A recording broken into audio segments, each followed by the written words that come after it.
828 Fine Adventure. I made a roof rack for this truck using 80/20 aluminum. Let's go check it out.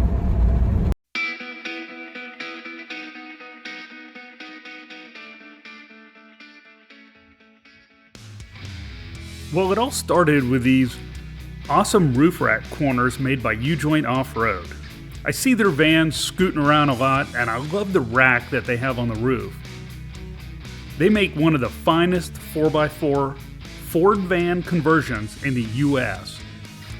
When I saw these corners and the roof racks they had on their vans, I knew I had to get some and build a rack for my truck.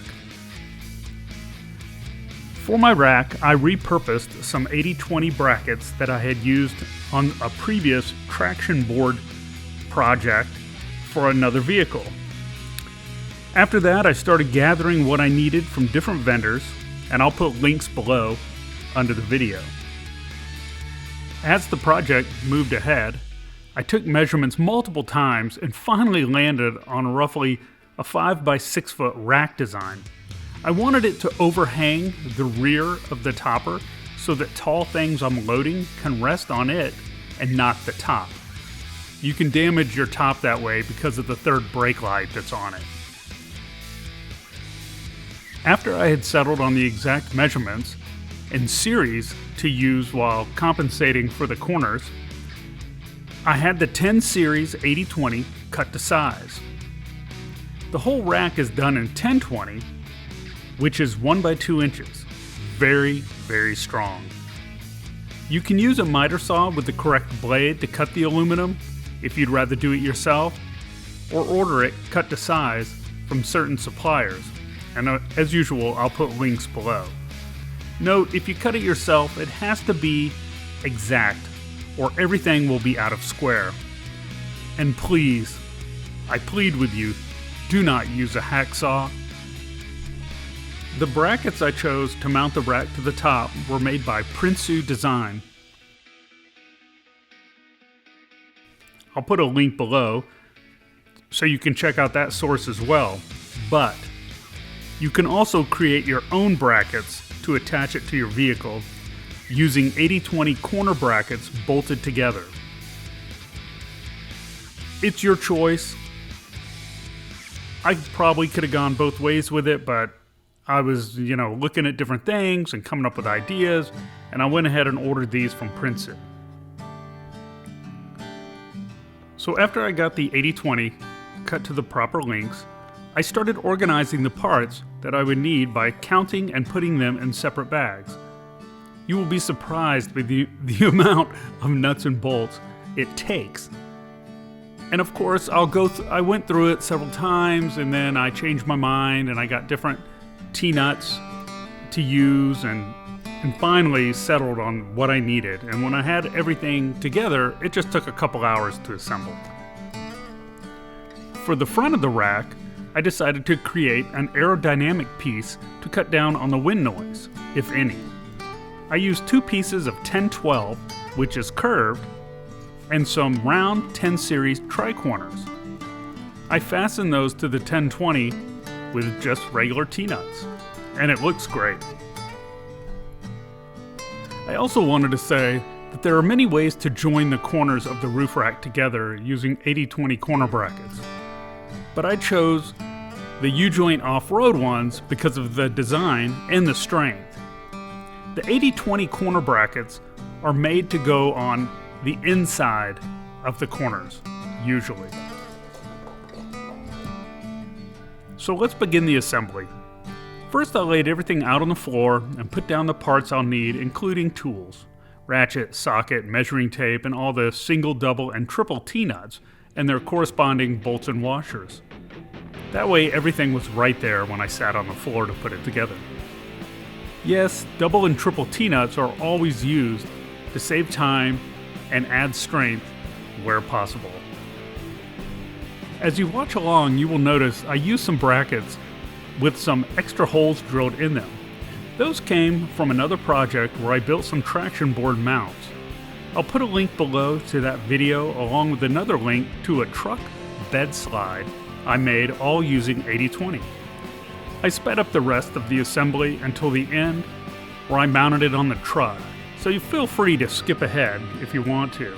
And yes, I sanded and painted the bolts, some paint chipped off in assembly, but will be touched up after all is said and done. I used a high heat Rust-Oleum for this, and it stayed on really well, but I will touch them up and they'll never be chipped again.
Well, we got this loaded up pretty easy. The rack is very lightweight and very strong and rigid. I would say 100% overbuilt. Bolting on the rack was easy since I already had placed 8 T-nuts in each Thule track on the topper. Each mount uses 2, those mounts I got from Prinsu, but I put 4 extra T-nuts in the track for later projects. After bolting on the rack, I had the perfect overhang on the rear so as to not obstruct the door when fully opened. My point in this design was to use every bit of available space on the topper roof. That is why there is a slight overhang all the way around. Why not? Most racks just stay like in the inside perimeter of the topper, and I got some extra square footage by extending it out.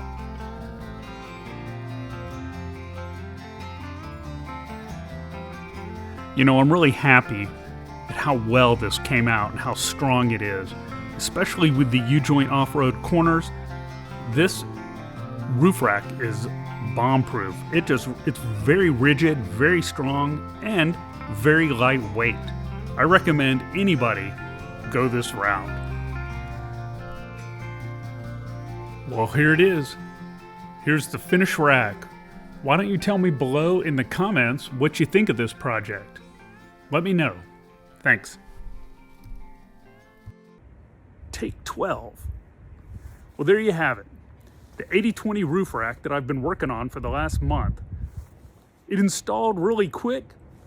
It assembled, a few hours. It was my first one. You know, if I did another one, it would take like 30 minutes.